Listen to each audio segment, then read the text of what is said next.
Hello, everyone. Good morning, good afternoon, good evening, wherever you're joining us from. Welcome to the PSAI Talk Show Global.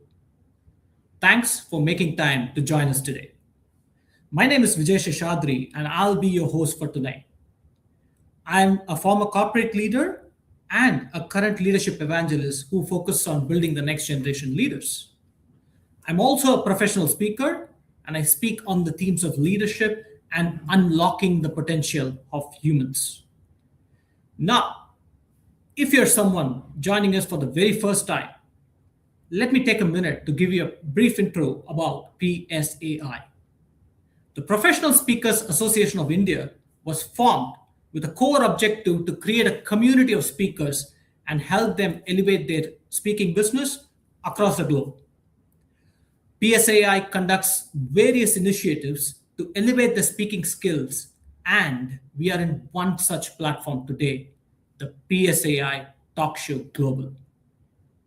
Today, we have a very special guest joining us. She's a truly global speaker.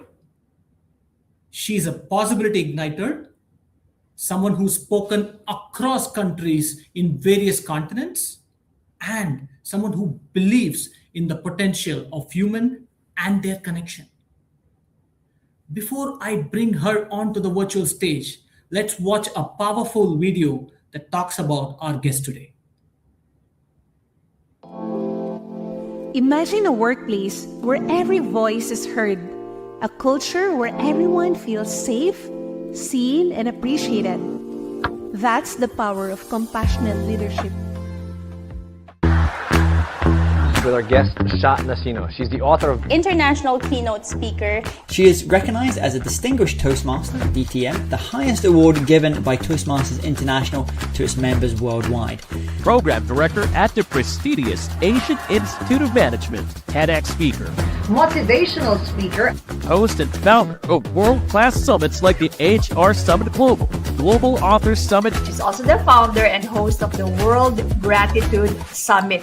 To date, Sha has addressed thousands of audiences globally. She is recognized as the Female Entrepreneur of the Year by the United Nations Global Entrepreneur Council. with our guest, Sha Nacino. Sha Nacino. Miss Sha Nacino. Sha Nacino. Sha Nacino. And that is Sha Nacino. Welcome to the virtual stage, Sha Nacino. We are happy to have you here on the PSAA Talk Show Global. Hi, Vijay, and hi to everyone who's watching right now. I'm really happy to be here. Thank you for having me. Thank you. And that was indeed a powerful video, Shah, not only across the globe, but the impact that you created. And I'm excited for this conversation because we're going to unearth a lot of information, especially on unlocking that human potential and connection. Okay, let me start somewhere very close, right? I think the one thing that took me back was that you are ranked among one of the world's top 30 motivational speakers. In fact, 18th to be precise, alongside some big names in the speaking industry. But every powerful journey has a starting point. So Shah, if you could tell us when you decided to become a professional speaker and inspire people with the power of your voice. Thank you, Vijay. I did not dream to be a speaker. So what happened was in 2011, I published a book. And prior to that, I was buried in credit card debts, and then I was able to zero out my debts. And I really wanted to share the message to as many people as possible. But I realized that money is such a sensitive issue. So I wanted to share what I learned, but no one wanted to listen to me. And so I figured, there's this burning message that I need to share, but no one wants to listen. How can I let this out?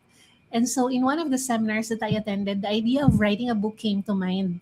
And I felt so uncomfortable because I was not a writer. But I felt like that was the best way to communicate a message. And so I wrote a book on money management. And in 2011, I published it. Now, just a little backtrack. Years prior to that, I've been attending seminars. I've been attending a lot of seminars, reading a lot of books. So when this huge seminar organizer in the Philippines heard that I published a book on money management, he invited me to speak at that event. And that was my first speaking engagement. It was in front of 400 people. And the other speakers were multimillionaires, billionaires, SVP, CEOs of companies. I was the youngest. And the only reason they invited me was because I wrote a book. And so I got invited to speak. And people who heard me speak in that event, who were also employees of different organizations, started to recommend me to their HR. And the HR started inviting me. Now, at that time, I was still employed in HSBC. I was still an employee. And I decided to say yes to those speaking invitations because it was my way of serving people. And I also made a bold decision not to charge for my talks. And this came from a mentor of mine. This principle came from a mentor of mine. His name is Bo Sanchez. He said in one of his talks, serve first, money will follow. And it did not make sense to me. Like, how can you serve first and then money will follow? It doesn't make sense. So, but because I trusted him, I decided, okay, he's a man I trust and I look up to. Let me try what he is saying. So I did speaking engagements for 3 years pro bono. Number one was to try if what my mentor said was true, and number two as well was to purify my heart. Because when companies started to invite me to speak at their companies, they were asking me, Sha, how much do you charge?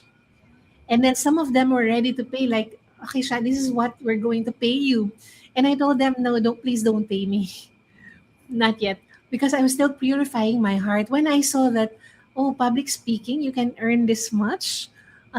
Wow. And I wanted to make sure that I'll do it for the love of it, out of service, and not of the because it's lucrative, not because of the money.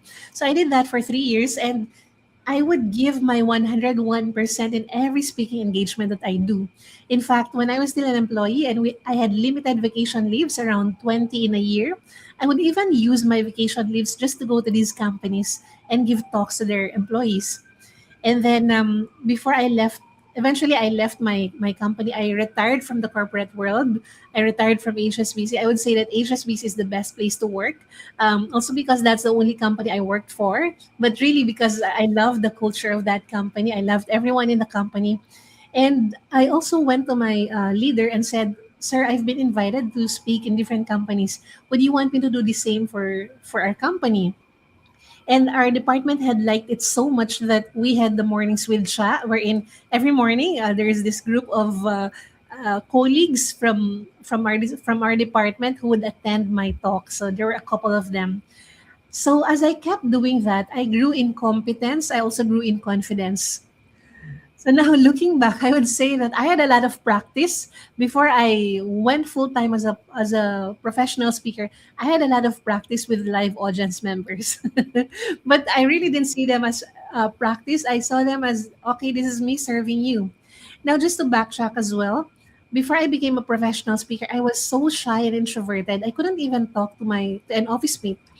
And so prior to me writing a book, I actually joined Toastmasters.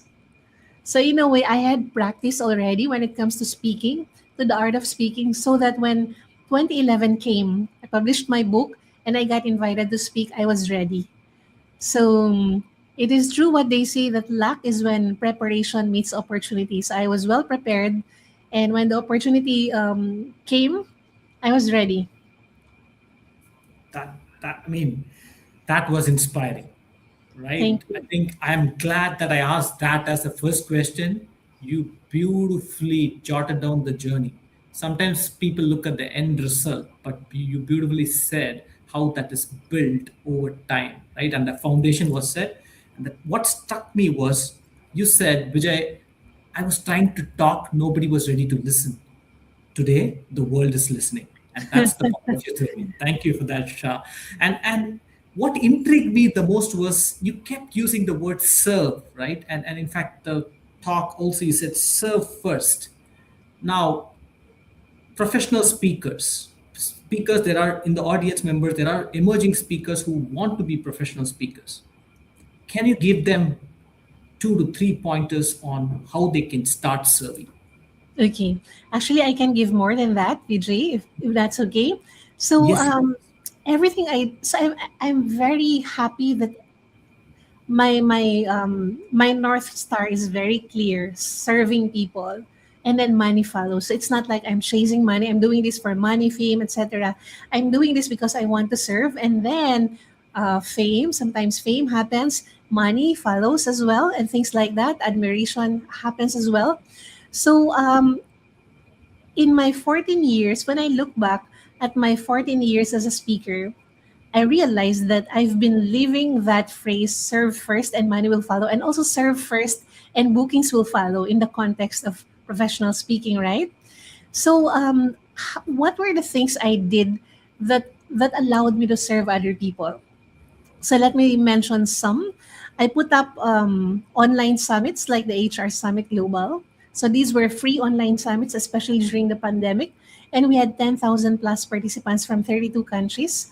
And in the World Gratitude Summit, we had 15,000 plus participants from 49 countries.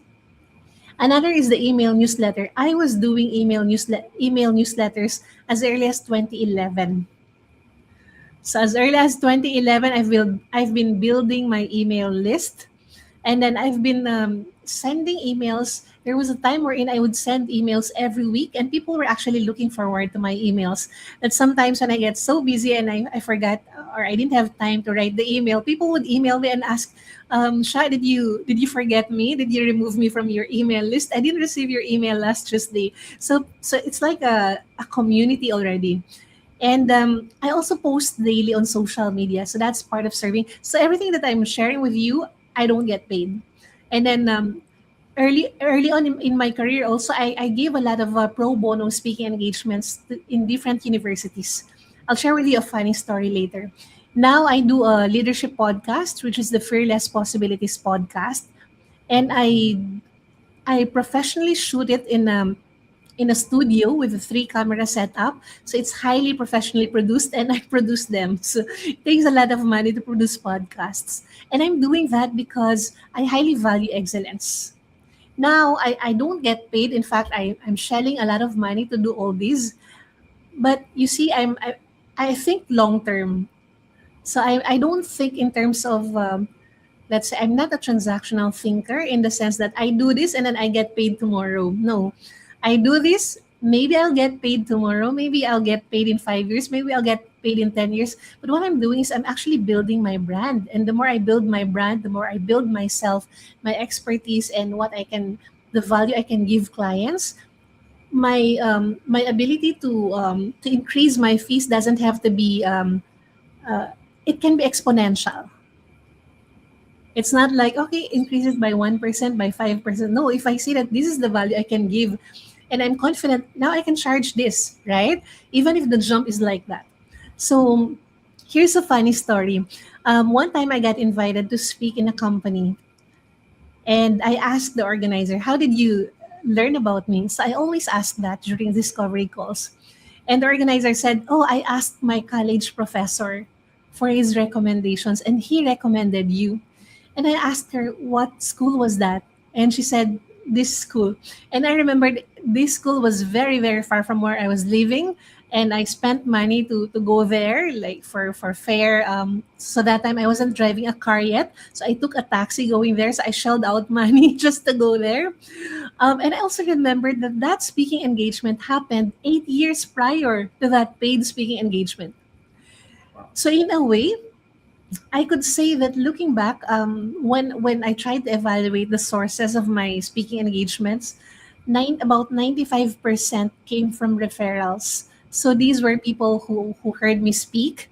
Maybe they heard me speak in a school. Maybe they heard me. They saw some of my videos, etc. So when I recently did a discovery call with a client, and he said, "Oh, I attended two events wherein you were one of the speakers. I forgot the event, but I remembered you." And then another client said, "Oh, my chief of staff recommended you." Another client, "Oh, my boss recommended you. She saw you speak at this and that event." So I would say that I am loving my audience. I am serving my audience, and they are also loving me back. They are serving me back. because I feel like I have an army of lovely people who are marketing me, who are recommending me, and I almost have never met the, like, they would say, my chief of staff recommended you, or my boss recommended you, or this person recommended you, and I didn't meet these people. Like, I can't remember meeting them somewhere, or somehow, like, I don't even have their names. Sometimes I ask for their names, but I can't remember. Oh, we didn't really talk one on one. She was part of the audience, and there was a connection that was built. Right. Wow. Wow. That's again an amazing story, because what I learned is that you, number one, you invest in yourself. Always don't look for immediate returns. Number two, build community. And saying that build a community is easy, but building that connection that enables building that community is critical. So I think powerful story. A lot of times we get swayed away by the digital marketing and other things online, but the word of mouth referral is still a powerful way to, for a professional speaker or any profession. So that's powerfully mentioned. But now that you speak across stages across the globe, both virtual and in different countries, what would that advice you would give to a professional speaker to connect with audience beyond cultures, Okay, right? What so to be your culture? yeah, I think the key here is to look at our humanity. We have differences, of course. There are different, we have different cultures. Like, for example, one country is more direct than other countries. Other countries can be very blunt and they don't get offended. For other countries, they can be sensitive, so we have to be aware of that. But we also have to remember that we have a shared humanity, and that is, what is our most basic need? What is the most basic need of every human being, regardless of the race, color, gender, economic status? And that very basic need is the need to feel seen. Like my book, the need to feel seen. Because workplaces, whether in the Philippines, whether in India, um, in Europe or North America, South America, etc., workplaces, there is a common problem that employees and leaders experience. And one of the common problems is what I call the workplace disconnection gap. This is the difference between what employees and leaders focus on. So employees or individual contributors, they want to feel safe, seen, appreciated. Leaders, of course, you're still human beings, you still have those basic needs, but because of the demands of your job, you tend to focus on results. So sometimes, let's say you ask a team member to do a report, and that team member spent 5 days working on that report, and he really poured his heart out for that report, and then he submitted the report to you. And as a leader, as a busy leader, you scan the report and you noticed, oh, this is inaccurate. Please revise, inaccurate. So how would the employee feel, right? He would feel like, didn't you even see me? Are you just concerned about my economic output? Are you just concerned about my productivity? Can't you see me as a human being? Didn't you even notice my effort? And so, as a speaker, I see that. As a speaker, I see that. So when I talk to employees and leaders across the globe, or across different countries and different cultures, I acknowledge that basic need, the need to feel seen. So now when I talk to leaders, I teach them tools on how to make their team members feel seen. And I also teach them tools on how to make them feel seen, even if they need to correct their team members. And now for team members, for individual contributors, when I talk to them, I also give them a glimpse of what it's like to be a leader. What are the problems and the stresses of a leader, and as employees, what can they do to actually help the leader alleviate their problems? So I'm very fortunate and blessed because I had a lot of experience giving talks to employees or individual contributors early on in my career. And now I have a lot of opportunities to give talks to leaders. And so I see both sides. And sometimes employees and leaders don't see where each other is coming from. Like individual contributors, because they don't have perspective yet on what it's like to be a leader, what are the challenges of being a leader, they're focused on, okay, this is how I feel, and their feelings are valid. And for the leaders, yes, I know that's what you need, but come on, I have so many deliverables. I have to go direct to the point.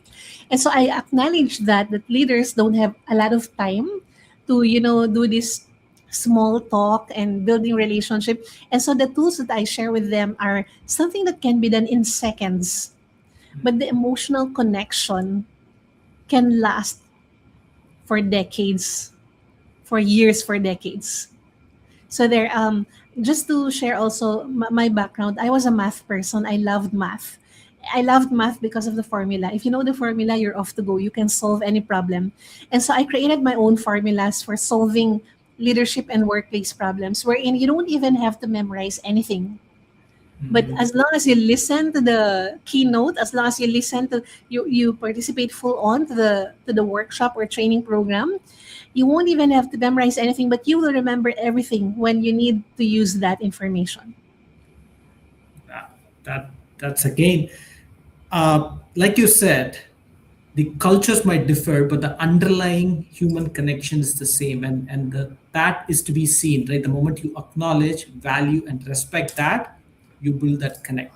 Now, for a Yes. professional speaker, I know that you often speak about how to use storytelling to build that human connection, right? Mhm. Everybody loves stories. In fact, everyone has their own stories, powerful stories that's hidden underneath somewhere. Now, what would be your guidance to a professional speaker on storytelling, and what is that most underrated storytelling capability that professional speakers ignore today on stage? Okay. We have to understand the psychology of our listeners or audience members. People want to learn, but they don't want to be told what to do.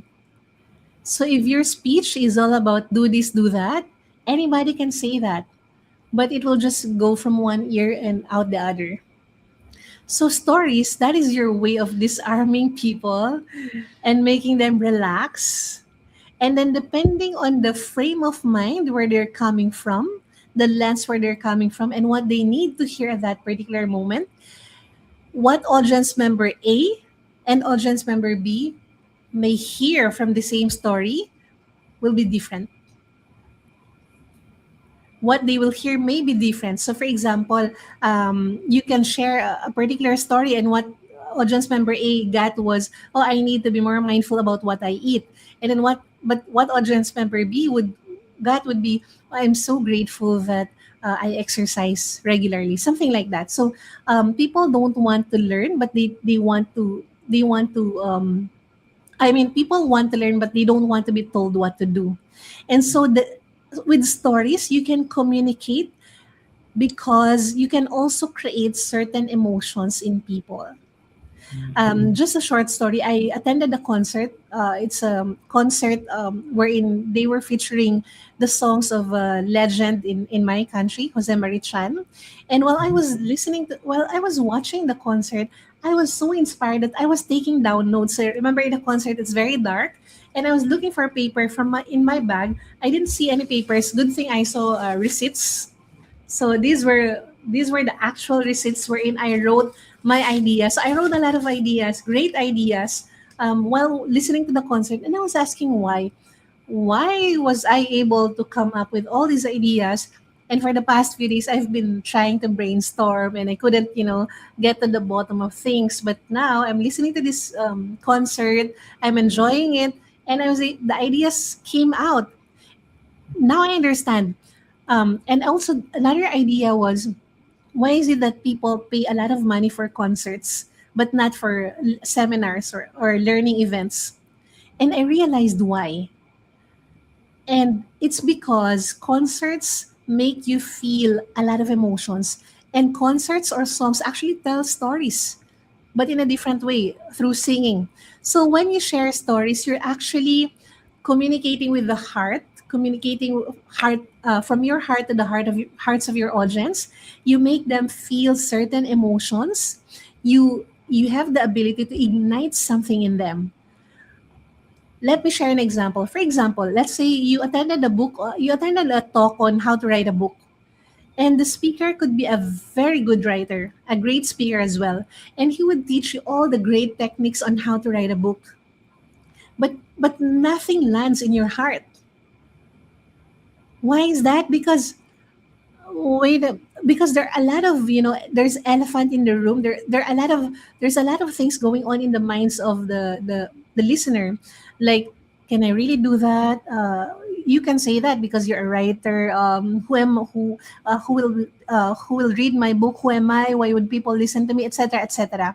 And so while you were speaking, they could be resisting what you're saying, and so it's not landing in their hearts. But what if you share a story on when you experienced this self-doubt, or you didn't think you can do it, and then this was what you did, and then you were able to overcome it. And so when people listen to that, something also is ignited in them, like, I can see myself in that story. That's me. You're sharing my story, and now you did it, and now you're on stage sharing, and you were able to write books. The fire is not now flaming, burning inside me. Now I want to write a book. Now I'm ready. Show me the how. But unless you ignited something within the hearts of your listeners, even if you say all the most brilliant strategies, the strategies will not land. So the stories, they have a very powerful role to create certain emotions within you. Very nicely put, Shah. So, like you said, everybody has a story, and the story has to be emotional and connect. And when that happens, it creates a spark, and that spark drives an action. Beautifully Yes. put. Now, I heard an interesting thing as well. You said you were into a concert and writing down on the receipts, but I also came to know that you're a director and you've been part of 31 music videos. So, how does that parallel skill or a parallel, profession help you in your professional speaking? So in my the moniker that was given to me by my friend Cohen, which really resonated with me, was the possibility igniter. I ignite possibilities, and that's what I do in companies. I ignite possibilities. I help them unlock the potential in their team members. So music videos, it's funny because when I did the music videos, I just did them for fun. Now, just a brief background, VJ. I was tone deaf all my life. And my family, friends, mentors would tell me out of love and concern, Sha, can you please do us a favor? Don't sing. Because I couldn't carry a tune. And so I believed them. But one day I met someone who was actually a singing coach, and he heard me sing. And he said, Sha, you have a beautiful voice. And he was the first one who told me that. And so I enrolled in his singing lessons. And then finally, I can hear notes, and I can carry a tune. And so during the height of the pandemic, I went a beautiful beach in the Philippines. It's called Boracay. And the beach is so beautiful. No one was traveling because it's pandemic. And I said, wow, the beach is so beautiful. I want to enjoy swimming, but I cannot swim. I don't know. I didn't know how to swim. And so I said, I think this would be a nice place for music video. So 2 days later, I was out in the beach with a group of professional videographers, about five of them, complete with their big cameras and drone, and we were shooting three music videos. And I asked them, how many music videos can you shoot in one day? And they said, for professional speakers, we can do one in one day. And then I said, okay, I only have a half day. Can we do three in half day? And they said yes. That was my first time performing in a music video. That was also my first time directing. And so here's what I can share from the point of view of a speaker, and also for the speakers who are listening right now. Don't be afraid to experiment. Don't be afraid to make mistakes. So when I said, let's try, can we do three music videos in half day? Was I sure that I will succeed? No. But that's not the point. The point is not to succeed. The point is to see how far I can grow, I can go in terms of excellence, creativity, and having fun doing all that. So we were able to shoot 3 music videos that afternoon. And when I travel, I see, okay, I think I would like to do music videos here. So I did music videos in Paris, and then in Amsterdam, and in other countries, Switzerland as well. And now, as a speaker, I could say that that is one of my signature moves. When I ask people, like, when after my talk, people come up to me for selfies, for small talk, and I ask them, "What did you enjoy the most, or which message resonated with you?" And then they would share with me, and then I would ask them, which part did you enjoy the most?" And they would say, "Oh, the singing and the dancing," because now I also do that as part of my keynote. Um, and people love it because it brings out their inner child as well, and you're giving them permission to to loosen up a bit. So I've done this even with c-suite leaders, and they secretly loved it. Yeah. Like, of course, they're c-suite leaders, they have to they behave a certain way, but they actually loved it because Wow. we all have inner child that longs to play, that longs to be seen, that longs to have fun, and I bring that in my keynotes. Wow. You are a possibility igniter. Somebody who was told that they are tone deaf to producing their own music videos and directing them. That was incredible. Now, to the audience, if you have any questions, this is your moment. This is your time. Please post your questions on the chat and we will get to them shortly. So, Shah, you also spoke about writing books. You, in fact, Mhm. started your professional speaking thanks to a book. Now, you've written 16 books. I can see the scene at the background, one of your recent books that resonate. What is that one capability that has helped you from being an author into a professional speaker? And what is that one capability that you did on the stage as a professional speaker that helped you write books better? So, the capability that I got first from speaking, which helped me as an author, is the ability to communicate with an audience. So, when you read my book, it's as if you can hear me talk. You can literally hear my voice. As long as you've heard me speak before, and now when you read my book, it's like we're having this one-on-one conversation. You can hear me. You can audibly hear me. From a writing perspective, what I got from writing, which I use in my speaking, is the ability to sit down and really reflect. And this is very important as a speaker because as speakers, we tend to talk and talk and talk and talk. But really, for the message to land, we have to learn how to be quiet, how to sit down, how to really, really listen. So listen to the audience, listen to to your heart's deepest desires as well. Listen also to that inner voice within you. So there. Listening and communicating, reflecting as well.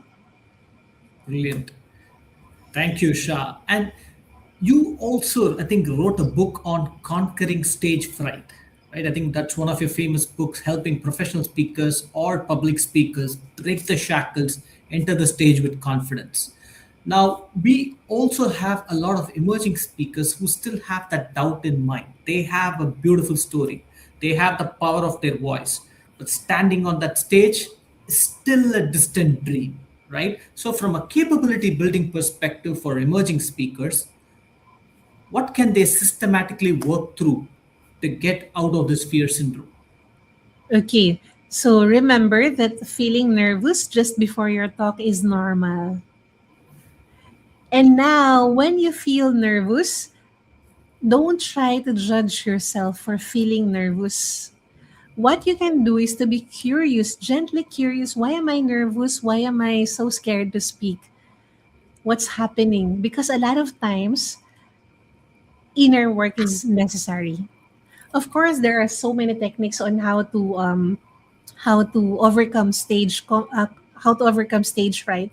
but it's very important to grow inward. And also, mindset is very important. Public speaking or speaking in front of a huge audience is just a conversation. It is a conversation between you and the audience members. The difference is that you speak most of the time, but it is a conversation, meaning you have to take visual cues from the audience. You don't just talk and talk and talk. Your role as a speaker is not to deliver the talk that you prepared and memorized and practiced, but to deliver the talk that your audience needs to listen at that particular talk that you're in front of them. And you can do that when you practice really, really well. You can easily spot speakers who are speaking from their head. So that is not a conversation, because when you talk to your friend, to your family members, you don't memorize what you tell them, right? Of course, you sometimes you prepare, you have your talking points, but it's not like, okay, this is the first sentence. It's not like that. So think of public speaking as a conversation. It means you also meet the audience where they are. Now, another way to overcome self doubt is think of public speaking as a way to love your audience. So I heard this from a speaker at the Toastmasters International Convention in 2014. His name is Robin Seeger. And he said the most important role of a speaker is to love the audience. So when you say things like, "Oh, what if I forget my lines? What will people say? What if I don't know what to say next? What will people say? They might think I'm stupid." So when you do that, you're actually focusing on yourself. But when you focus on loving your audience, now you're asking yourself, what does my audience members need? How can I serve them? How can I love them? And part of serving them is to really, really respect your audience time, meaning prepare your speech well. Even if you can wing it, still prepare for it. Perfect. I think two powerful statements there, right? I think one was very simple. It just said, hey, the next time you're going to go on stage, don't treat it as a speech, treat it as a conversation.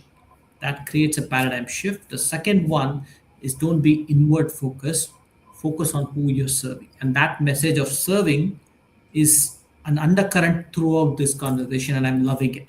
Now, before I move on to my question, Shah, is there any questions from the audience? Like I said, you have, okay, I see one of them. Now, Yabijan asks, what are the one or two high impact ways speakers can serve their audience even before getting paid? Okay, so one could be, if you're on LinkedIn, post on LinkedIn every day if you can. Like, what are your insights about these particular problems that your the clients you want to serve experience? If you have insights on that, post on LinkedIn. Another is, if you can, record short videos of you answering a specific problem or just sharing your insights. So now those are two. Another is, if you can, apply to be a speaker at TEDx. It's such a beautiful and unique experience, because with TEDx, they follow a certain level of excellence and quality as well. And you start by asking yourself, okay, what is the idea worth spreading that I want to share? And the process of preparing for that TEDx talk is a very good opportunity for you to grow as a speaker. So there. If you can do podcasts, you can do talk shows like this as well. So all the okay, I'll share with you. Host online summits, do podcasts, do email newsletters, organize in-person events and things like that. And by the way, I did all this. Speak at TEDx. So just focus on, where is my audience? What are their problems? How can I meet them? How can I help them support their problems? Also, if you can, speak to universities, speak to colleges, and do those speaking engagements pro bono. Students can be the toughest crowd, one of the toughest crowds to have, especially these days that students are that kids are highly attuned to digitalization. So, meaning their attention span is very short. So, when you speak to them, that's a very good practice for you. And also, that's a very good practice uh, to train us to be humble because you can easily see if students tuned out from your talk, and now you can challenge yourself, how can I make this interesting to the audience? Because remember, as speakers, it is not the role of the audience members to listen to you. It is not their job to listen to you.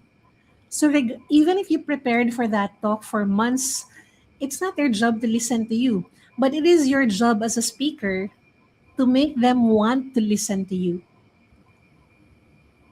And that is an art. Nice. So, post on LinkedIn, record videos, do online summits, and speak to universities. Because, like you said, if you can control or make a bunch of students focus, there's a big skill that you build when you go onto a TEDx or a bigger stage. Thank you, Shah. You're Uh, welcome. the interesting thing is, okay, there's another question to you. So, according to you, Shah, what are the top most three needs of an audience from a speaker? So, what do the speakers want? Wow. I'm sorry, what do the Okay. audience want? So what are their top three needs? Number one is the need for them to feel that you actually know where they're coming from. You're in tune with that, with what they're experiencing. So let's talk more about that. Because I'm an introvert, I get to listen more than I speak. So when I'm in a crowd, when I talk to people, I ask questions. I get really really curious. Instead of just talking and blabbing about myself, what I do, I really ask them questions. So I get to listen. I know what they're. I know what's in their mind, what's going on in their world, etc. And then I also have this when you do that, when you get really really curious with your audience, you'll come to a point wherein you're in a crowd, you're on stage speaking to a crowd, you look at that person, and just by the facial expression of that person, you'll know the words that that person needs to hear at that particular moment. So that takes a lot of listening. So number one is to make them feel that you really really listen to them, you understand where they're coming from. Number two is to understand also what are the problems that they have right now. Do you have a good understanding on it? And then for you to be able to help them solve their problems through your keynote. And number three, to make them feel seen, loved, appreciated, and to make them feel good and positive emotions. Because here's the thing, anybody can speak. Anybody can ask ChatGPT, okay, create a speech for me, and then you memorize it. You're such a great speaker. You were able to memorize it. You were able to deliver it. And you have all the right words to say. But people may not hear what you are saying because the message is not landing in their hearts. Because somehow, even if they cannot explain it, somehow they feel like there is a disconnect between what this person is saying and who he really is. I am not feeling this person. This person's words are not landing in my heart. So that is why it is very important to really, really be interested in your audience, be curious, love them, care for them, make them feel seen, and see yourself as someone who will serve your audience at that particular point. As a speaker, you are not there to make an impression. You are not there so that people will say, "Oh, he's such a great speaker," etc., etc. You are there to serve an audience. So, so that way you can be humble because you're a servant. True, very true. Thank you for that, Shah. I mean, understanding the audience even before taking the stage, I think, and then connecting to their problem definitely makes you, the right solution provider as a professional speaker. Thank you for that, Shah. If there's one more question we can take, okay, there is one from Bharti Naik. Uh, how did you manage to write 16 books? Okay, thank you, Barty. So, My first book, it took me 3 years to write it because I didn't know anything about writing a book. So it was a trial and error method. And so I created a formula for writing a book. So I looked at the first book I wrote for 3 years and asked myself from a math person's perspective, okay, what should be the first step? What step did I do that I should have moved to step number 4? What should have been step number 2? What should I have deleted from the step? Etc., etc. So I created the formula for writing a book, and once was able to create the formula, I tested it in my next book, which was an ebook, and I was just following the formula. I was able to write that ebook in one day. It was a short ebook, maybe 50 pages. And then my friends asked me, Sha, can you teach me how to write a book? So I tested the formula in them as well, and it worked. And then I wrote a couple more books. So I would say practice, uh, practice, and then a very powerful formula. I have the formula for writing a book, and so now it's very easy for me to write a book. Like this one scene, I was able to write that in 5 days. I went to Boracay. I went to this beautiful beach, and I said, okay, the only goal is to write a book. So full focus, write a book. So I would say have a message, a very strong message you want to share, have the passion to share that message, and then the formula to write that book. Message, passion to share the message, and create that formula to write the book. Yes. Thank you, Shah. There's You're an welcome. interesting tidbit as well. So you were the speaker at PSA's, the first ever professional speakers summit in India in Chennai in 2019. How was that experience? Oh, that was the first. Oh, wow. I feel so blessed. It was such a beautiful experience. I met a lot of Indian friends. I met a lot of friends in India. For example, Brigadier Sushil Basin, Kiruba Shankar, Srijata Bhatnagar, and so many more. And that was also very special for me because I shared stages with speakers I look up to, my friends and mentors in the speaking profession, Frederick Harren, and then James Taylor. So it was beautiful. And then after the event, we even went to other scenic spots, tourist spots in Chennai. I love You, Indian food as well. oh, that's perfect because this time, again, the Professional Speakers Summit 2026 is happening in Chennai. And it's going to be for 2 days on Feb 6th and 7th of 2026. Let's take a quick snapshot of what that summit is ready to offer to you. One voice can spark an idea, but many voices united create a movement. We are speakers, we are storytellers, we are change makers. We stand on the power of our words, but words alone don't shape the future.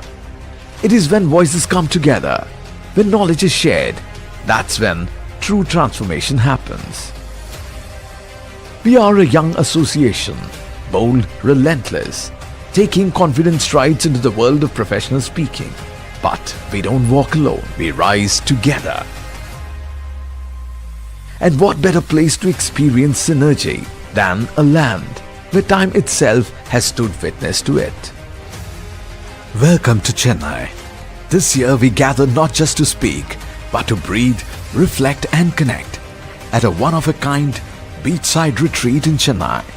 Set along the scenic East Coast Road, this beachfront venue blends elegance with energy.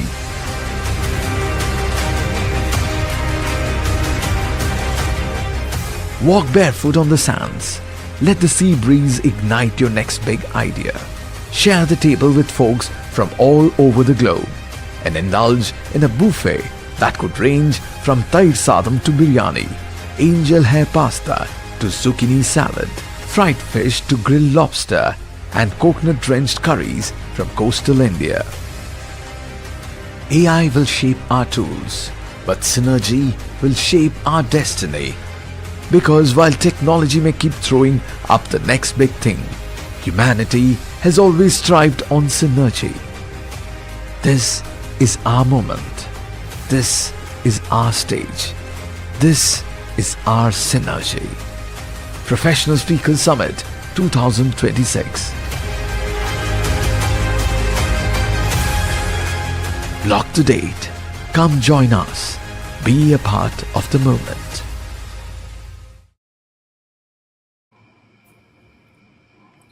Okay, I can't wait for this one. So, in the audience, if you're a professional speaker and looking for your tribe, this is the place to be. If you're an emerging speaker wanting to learn from the experts, because trust me, there are going to be 200 of them with 20 global speakers from around 14 countries, this is the place to be. Or if you're somewhere close to speaking, this is the place to be. So join in. You will see the link shortly. If you've not signed up yet, be part of the moment and be part of PSS 2026. So Shah, as we wrap this up, I have one final question. You said you attended a lot of conferences. So what would that message be for someone who is on the edge thinking of attending this conference? What will it offer for me? If they have doubts in their mind, what is that one point that you want them to take away? Okay, actually, I would like to say two, but let me share one thing that they can get from it. It's the opportunity to meet like minded people, and that is priceless. Because these days, you can learn anything online, but the ability to connect with these people, see them in person, and form friendships, that is priceless.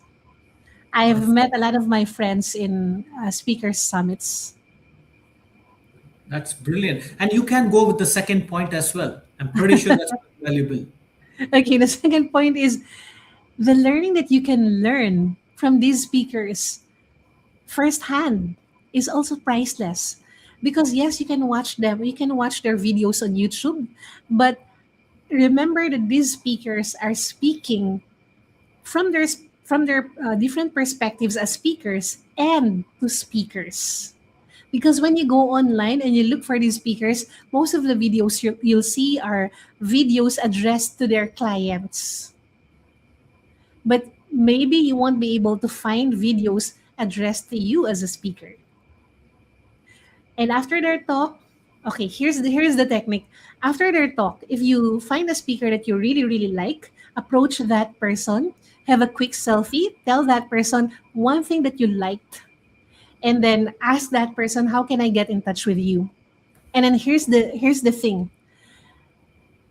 Please be very mindful of the time of that speaker.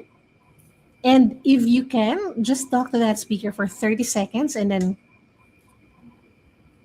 exit. Because these speakers, you have to remember that these speakers, the other people would also want to talk to them. So imagine if you talk to that speaker for 5 minutes, 10 minutes, then others wouldn't have the time to approach this speaker. So this is you being mindful of other speakers as well who would like to approach that speaker. Thank you. Yes, Shah. That was a wonderful perspective for people who are thinking about PSS 26. Time is still there. Okay, so I think before I let you go, we are going to get into a rapid fire, Shah. Okay, And I'm going to throw 10 questions at you and looking for some fast answers as well. Are you ready? ready. Okay. So, what's the biggest myth about professional speaking that you keep hearing again and again? That it's easy. It's not. Oh you talk for 1 hour and you get paid this much. No, that's not how it works.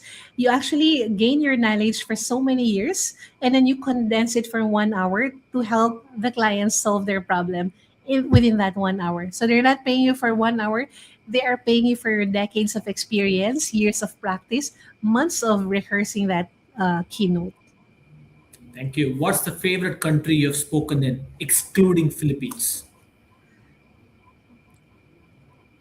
I would say the US in Washington, D.C., only because for this particular crowd, so there were about 400 people in the crowd, and I was one of the panel speakers. This crowd was very, very easy to crack. Like, I mean, to it was very easy to make them laugh. Some jokes that did not land in other countries for some reason, to them, like, it was hilarious. And after my talk, people came up to me like we're friends, and they told me that talk was hilarious. We really needed that laugh. That's nice. Now, what is the best dish you had in India when you were here in 2019? I think biryani. Biryani. Okay. Now, what is that one habit every aspiring speaker can start doing today? One habit you can start doing today is to read a book aloud for 5 minutes each day. That is nice. Read a book. Okay. So, when is your next music video coming? Okay, so I've already recorded maybe 10 or 15 videos. I have yet to sing the audio part, so maybe I should release one around January or Feb next Okay. year. Thank you. What is that one word you keep using all the time? Love. Love. That was lovely. And the last one. If tomorrow AI is going to replace Sha Nacino, what is that one thing that it cannot replace? It cannot replace my smile and my ability to connect with people. There is no doubts about that, Shah. So I had an incredible experience. I'm pretty sure the audience also had a lovely time. I know it's late there in Philippines. Thanks for staying with us and having a wonderful time answering all our questions. Thank you, and looking forward to hosting you another time. Thank you, Thank Shah. you, Over to Vijay. you. Thank you to PSS India, PSAI, for having me. And to everyone, thank you so much for tuning in. If you would like to connect with me, I'm on LinkedIn. Same name. Sha Nacino, and we would post that link in the groups as well. Thanks for that, Shah. With that, ladies and gentlemen, thank you. Thank you for your time. Thank you for joining with us. I know the holiday season is approaching. Wish you all a happy new year. And until the next episode from PSA Talk Show, see you and good night.